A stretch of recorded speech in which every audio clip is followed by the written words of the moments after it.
नमस्कार, good evening. आज हम पलक चैनल पर खुली चर्चा में शामिल हुए हैं और हमारे साथ है हमारे साथी सुमरन सिंह जी गुजर। आज हम आपको एक यहाँ बुलाने का मुख्य लक्ष्य तो ये है कि हम खुली चर्चा करें, उसके साथ साथ जो वर्तमान शिक्षा के कुछ ऐसे पहलू हैं जो अभी तक अनछुए हैं, उन पर हम चर्चा करने जा रहे हैं। तो मैं अपने इस चैनल पर आपका हार्दिक स्वागत और अभिनंदन करता हूँ। बहुत बहुत धन्यवाद आपका। और आप ठीक हो, कैसे हो? ना, मस्त, स्वस्थ, बढ़िया। तंदुरुस्त। तो आज हम चर्चा करने जा रहे हैं, जैसे कि हम जानते हैं कि जो वर्तमान परिस्थितियाँ हैं उनमें शिक्षा एक महत्वपूर्ण मुद्दा है। और उसी शिक्षा को लेकर मैं ये पूछना चाहता हूँ कि आज की जो शिक्षा पद्धति है, आप इसको किस रूप में देख रहे हैं? क्या ये जो प्रणाली चल रही है सोशल मीडिया के ज़माने में, बच्चे जिस प्रकार से अध्ययन कर रहे हैं, ऑनलाइन पढ़ रहे हैं या पाठ्य पुस्तक या वाचनालयों में जाकर, लाइब्रेरी में जाकर पढ़ रहे हैं, तो वो शिक्षा पद्धति को आप किस प्रकार से आंकते हैं? देखो, पहले तो आपका बहुत बहुत धन्यवाद कि आपने मुझे आमंत्रित किया। जी वेलकम। और बात धन्यवाद की भी नहीं है, आना तो था ही, क्योंकि आपने जो भी एक चैनल पर आने की व्यवस्था होती है वो हमारे लिए किया आपने, तो हमें आना ही था। हम काफ़ी दिनों से विचार कर रहे थे कि आपको बुलाएं। बाकी देखो भीम जी, हर युग में शिक्षा के लिए अपनी एक व्यवस्था होती है। जी जैसे हम प्राचीन काल से देखते आ रहे हैं कि हमारे गुरुकुल होते थे। जी जनसंख्या कम थी और जो हमारे गुरु थे वो वनों में रहते थे अधिकांशतः, मतलब सामान्य जनसंख्या से दूर रहते थे। उस समय कल्चर ही ऐसा था, संस्कृति ही ऐसी थी। फिर चाहे वो राजा का लड़का हो चाहे सामान्य व्यक्ति का लड़का हो, एक विशेष नियम निर्देश थे, उनके तहत उनको वहां जाकर अध्ययन करना पड़ा। पढ़ने वाले भी सीमित थे। हाँ, पढ़ने वाले भी सीमित थे, पढ़ाने वाले भी सीमित थे। और जो गुरु थे वो अपने यहाँ अपने अनुसार शिक्षा देते थे। अब जैसे जैसे जीवन प्रणाली व्यक्ति की बदली, जैसे जैसे जनसंख्या बढ़ी, जैसे जैसे अपना जो ये जीवन जीने का तंत्र है, और जैसे जैसे अपन शासित होते गए, जो सरकारें बनती गई, चाहे वो राजतंत्र बना चाहे लोकतंत्र बना, उसके अनुसार शिक्षा प्रणाली बदलती गई। अब चूंकि हम वर्तमान में लोकतंत्र में निवास कर रहे हैं, तो सभी देश एक दूसरे की शिक्षा प्रणालियों से सीखते हैं, जाहिर सी बात है। वर्तमान युग में सोशल मीडिया का ज़माना है, तो हम बच्चों को ऐसा नहीं कह सकते कि आप इसका उपयोग बिल्कुल ही नहीं करें, क्योंकि आपने कोरोना जैसी महामारी के समय में देखा होगा कि यही सोशल मीडिया बहुत काम की चीज़ साबित हुआ था बिल्कुल शिक्षा देने के लिए। तो इसको हम ऐसे नकार भी नहीं सकते। हाँ, ये बात ज़रूर है कि इसके अतिरिक्त उपयोग पर हम रोक लगा सकते हैं। और दूसरी बात यह है कि जितनी भी शिक्षा प्रणाली बनाई जाती है, मैं तो ये कहूँगा कि शिक्षा प्रणाली ही नहीं, जितनी भी नीतियाँ बनाई जाती हैं वो बड़े बुद्धिमान लोगों के द्वारा बनाई जाती हैं। बनाई हुई किसी नीति में, बनाई हुई किसी प्रणाली में कोई दोष नहीं होता है, उसको लागू किस प्रकार से किया जा रहा है, किस इच्छा शक्ति के साथ आप उसको लागू कर रहे हैं, वहाँ दोष होता है। और चलो, लागू भी आपने कर दिया, उसके बाद भी आप उसका निरीक्षण, उसकी मॉनिटरिंग किस प्रकार से कर रहे हैं, वो बड़ा महत्वपूर्ण है। ये जो सारी व्यवस्था खराब होती है ना, ये लागू करने में और ये निरीक्षण करने के दौरान के बीच की जो व्यवस्था है ना, इसमें खराब होती है। शिक्षा नीति में पहले भी कोई कमी नहीं थी, वर्तमान में भी कोई कमी नहीं है, बहुत बढ़िया शिक्षा नीति है। हाँ, बशर्ते यह है कि हम सारे शिक्षक इसका अनुसरण करें, जितने भी अधिकारी हैं हमारे वो इसका अनुसरण करें, और जिन लोगों ने शिक्षा नीति बनाई है, लागू कर रहे हैं, वो भी इसका अनुसरण करें। मेरा तो यह मानना है।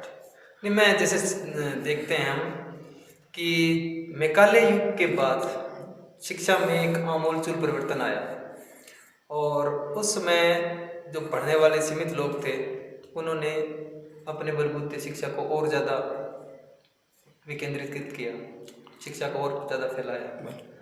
और उसमें जो अंग्रेजी शिक्षा पद्धति थी, उसमें जो निम्न स्तर पर जो बच्चे पढ़ रहे थे या जो लोग पढ़ रहे थे, उस शिक्षा में और आज की शिक्षा में आप कितना अंतर देखते हैं? देखो, अंतर तो 100% है। बात यह है कि उस समय जो व्यवस्था थी वो एक दूसरे देश की तरफ से आई हुई कंपनी के अधीन कुछ लोग थे जो हमारे यहाँ पर शासन करना चाहते थे, और उन्होंने अपने निजी व्यापार के लिए उस शासन व्यवस्था को सुदृढ़ करने के लिए वो शिक्षा प्रणाली विकसित की थी। पहली बात तो ये।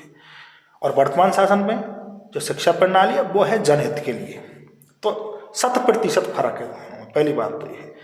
वो जो लोग थे उन्होंने हमें शिक्षित किया, जानकारियां दी, वो देना नहीं चाहते थे। उनका उद्देश्य ये नहीं था कि हम इससे लाभान्वित हों, उनका उद्देश्य ये था कि ये इस चीज को ग्रहण करके हमारे लिए ज्यादा लाभ पहुंचाए। उनका मुख्य लक्ष्य था। नहीं, बिल्कुल ठीक है आपकी बात। पर हाँ, मैं बताना चाह रहा हूँ, जिस प्रकार से मैकाले ने पहली बार व्यवस्था की थी 1913 के अधिनियम में, शायद 13 का ही, वो सॉरी हाँ 1813 का अधिनियम में, कि 1 लाख रुपए की व्यवस्था की थी शिक्षा के ऊपर खर्च करने की। वो उसकी तरफ से थोड़ी थी, वो ईस्ट इंडिया कंपनी की तरफ से और अप्रत्यक्ष तौर से अंग्रेज सरकार की तरफ से थी। वर्तमान में हम जो भी व्यवस्था करते हैं वो ये हमारे नागरिक हैं, पूरे देश में जो भी हैं ये हमारे नागरिक हैं, तो सरकार अपने नागरिक समझ कर व्यवस्था करती है। उन लोगों के लिए हम नागरिक नहीं थे, हम कामगार थे, काम करने वाले लोग थे। एक क्लर्क पैदा करने थे, एक लिपिक वर्ग पैदा करना था, उच्च पदों पर नहीं बैठाना था। केवल इतनी जानकारी देनी थी कि हमारे व्यापार को संभाल सकें, एक कड़ी का काम कर सकेंगे। नीचे जो जनसंख्या है, ये जनसंख्या को ये लोग संतुलित करके इसको नियंत्रित कर सकें, और इनसे जो जितना भी कुछ प्राप्त होता है उसको उठाकर बड़े अधिकारियों तक दे सकें। इसलिए आप देखोगे कि बड़े अधिकारी उस समय नहीं थे। अच्छा, बिल्कुल। इतने लोग बड़ी मुश्किल से ICS की एग्जाम पास की थी, उसकी भी 21 साल से घटाकर फिर 18 साल उम्र कर दी थी, 18 से और भी कम कर दी थी जब पास करने लग गए थे हमारे लोग। जब सत्येंद्रनाथ सन्नाथे शायद पहले पास हुए थे। तो 100% फर्क है दोनों शिक्षा प्रणालियों में, कोई तुलना ही नहीं है। नहीं, हम ये देखते हैं कि उस समय की जो शिक्षा चल रही थी, जो अंग्रेजी शिक्षा थी, परंतु आज जितना अंग्रेजी को व्यापक स्तर पर बच्चे हैं जो छोटी ह्यूमन क्लासों से, आई थिंक नर्सरी क्लास से इंग्लिश सीख रहे हैं, परंतु आज शिक्षा है उतनी ज़्यादा डेवलप नहीं दिख रही है जितनी उस समय व्यापक थी। देखो, बात यह है कि जो भाषा रही है ना भीम जी, वो हमेशा इसलिए डेवलप कर पाई है एक देश से दूसरे देश में, क्योंकि ये व्यापार का माध्यम रही है। अंग्रेजों में भी बहुत सारे अंग्रेज थे जिन लोगों ने भारतीय भाषा सीखी थी, और उन लोगों को भी जरूरी था व्यापार को जीवित रखने के लिए कि यहाँ के लोग अंग्रेजी सीखें। वर्तमान में व्यवस्था ये है कि जो सरकार है वो ये चाहती है, और वास्तविकता भी है, कि जो बालक होता है उसका मातृभाषा में जो विकास होता है ना, वो बहुत जल्दी ग्रोथ करता है। क्योंकि ये जो मातृभाषाएं हैं हमारी, जो क्षेत्रीय भाषाएं हैं, ये हमारे रग रग में है। रग रग में इसलिए है क्योंकि बहुत पीढ़ियों से 2, 5, 10 जब से भी विकास हमारा हुआ, हम इसी भाषा को अपनाते आ रहे हैं, बोलते आ रहे हैं। तो इस भाषा में वार्तालाप करना, इस भाषा में चीज़ों को ग्रहण करना हमारे लिए सरल होता है। तो इसलिए ये नहीं कह सकते कि अंग्रेजी का महत्व कम हुआ है, पर अंग्रेजी के प्रति रुचि थोड़ी सी कम हुई है। और उसकी एक व्यवस्था ये भी है, आप इसको ऐसे भी ले सकते हैं कि देश विकास कर रहा है जी भाई, हमारी भाषा की कहीं तो महत्वता बढ़ रही होगी, इसीलिए तो दूसरी भाषा की घट रही होगी। हाँ, ये बात जरूर है कि अंग्रेजी जब तक ये देश विकसित रहेंगे, जो पश्चिमी देश हैं, ये देश जब तक विकसित रहेंगे, हम जब तक विकसित नहीं हो जाते पूर्ण रूप से, तब तक उपयोगिता तो इसकी बनी रहेगी। उपयोगिता तो सबसे ज़्यादा इसी की है, क्योंकि तकनीकी में जितनी भी भाषा का उपयोग किया जाता है वो इसी का किया जाता है। ये जरूर है कि हम जनसंख्या के बल पर हमारी भाषा को हम विकसित कर रहे हैं, दूर तक पहुंचा रहे हैं। गूगल जैसे प्लेटफॉर्म पर हमारी भाषा अलग से है बहुत दिनों से। नहीं, ये तो चीज़ स्पष्ट है कि जो ज्ञान का स्तर है वो किसी भाषा से नहीं तोला जा सकता। परंतु हम ये देखते हैं कि जो आज की जो बुद्धिमत्ता है और उस समय की बुद्धिमत्ता थी, उसमें कितना अंतर है। देखो, बुद्धिमत्ता तो मुझे जहाँ तक मैं महसूस कर पा रहा हूँ वस्तुनिष्ठ हो गई है आजकल की बुद्धिमत्ता। मतलब थोड़ा स्पष्ट करें। संकुचित हो गई है। जैसे रील होती है ना 5 सेकंड की, 10 सेकंड की, शॉर्ट्स होते हैं, हाँ, वो संकुचित होती जा रही है, छोटी होती जा रही है। मतलब आप जितना कंटेंट देखते हैं याद कम रहता है। हाँ, दीर्घात्मक नहीं है, जैसे बड़े उत्तर के लायक नहीं है, बड़े विश्लेषण के लायक नहीं है। हाँ, विकल्प वाले प्रश्न के तौर पर जो देखते हैं ना कि हाँ 4 विकल्प दे दो, वो बता सकते हैं। बाकी उस विकल्प के पीछे कहानी क्या है, प्रश्न कैसे बनाए, 4 विकल्प कैसे बने, 3 विकल्प एक विकल्प से कैसे अलग हैं, उसका विश्लेषण शायद करने की क्षमता अब घटती जा रही है, जहाँ तक मेरा सोचना है। बाकी आप देख लो कि आपने अच्छा बताया। मैं अभी एक बार अपने पहले क्वेश्चन की तरफ दोबारा घूमता हूँ। मैंने पूछा था कि जो वर्तमान परिस्थितियों में जो शिक्षा है उसमें सोशल मीडिया कहीं ना कहीं उपयोगी है और कहीं ना कहीं वेरिएबल भी है। तो उपयोगी कम है तो इस हिसाब से आप बता रहे हो कि शिक्षा है वो वस्तुनिष्ठ हो गई है, ज्ञान है जो ज्ञान तो उतना ही व्यापक है मगर उसको जो ग्रहण करने का तरीका है वो वस्तुनिष्ठ हो गया है। तो सोशल मीडिया उसमें एक बड़ा बैरियर हो सकता है। देखो, गुण और दोष तो हर चीज में होते हैं, आपको पता है। बात यह है कि शिक्षा वस्तुनिष्ठ इस वजह से नहीं हुई है, व्यक्ति की सोच वस्तुनिष्ठ हुई है। तो शिक्षा तो एक फील्ड है उसका, शिक्षा हो, व्यवसाय हो, सोचने का तरीका हो, किसी चीज़ को सुनने के लिए आप लालायित हो, किसी भी प्रकार की चीज़ों आप शॉर्ट हो गए हैं तो आपको जल्दी चाहिए सारी चीज़ें, बहुत कम समय में चाहिए। जबकि ऐसा नहीं है, हर चीज़ का अपना अपना एक महत्व होता है। जो चीज़ छोटे रूप में बताई जा सकती है वो छोटे में बताई जाएगी, जो जिसका विषय ही बहुत बड़ा हो, जिसका विश्लेषण करना आवश्यक है, वो उसी तरीके से बताई जाएगी। तो इतना महत्व नहीं है कि आप ये कह सकते हो कि यार इसकी वजह से ही सारा काम हो गया है। हाँ, प्रभाव तो नई तकनीक अच्छा बुरा डालती है। नई तकनीक के गुण और दोष को संतुलित करना सरकार का और जितने भी निवासी हैं देश के, जो जागरूक हैं, जागरूक से मेरा मतलब जो लोग इस शासन तंत्र में अपनी सहभागिता सुनिश्चित कर रहे हैं, उनका दायित्व बनता है कि उसके दोष को दबाया जाए और जो उसके गुण हैं उसको बढ़ाया जाए। बिल्कुल। आप पढ़ने के लिए किताबें भी होती हैं और आजकल कुछ गैजेट्स भी आ रहे हैं, तो आप किस चीज़ को ज़्यादा महत्व दे रहे हैं, पुस्तकों को या गैजेट्स को? बहुत अच्छा सवाल है आपका। जितने भी सवाल थे मुझे लगता है कि ये सबसे बेहतरीन है। देखो, किताब का कोई शान ही नहीं है।